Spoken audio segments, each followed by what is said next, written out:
Ready to dive into the world of web scraping?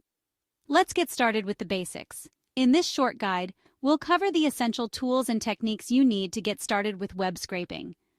First, let's talk about the tools. One of the most popular ones is Beautiful Soup.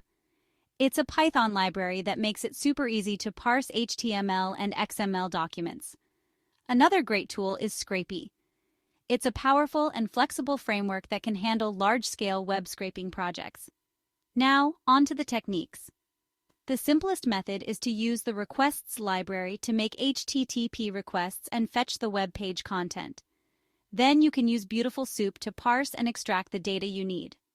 For more complex projects, Scrapy can help you manage requests, handle sessions, and even navigate through different pages. So, whether you're just starting or looking to refine your skills, these tools and techniques will get you on the right track. Don't forget to subscribe to Snore Data Extractor for more tutorials. Happy scraping!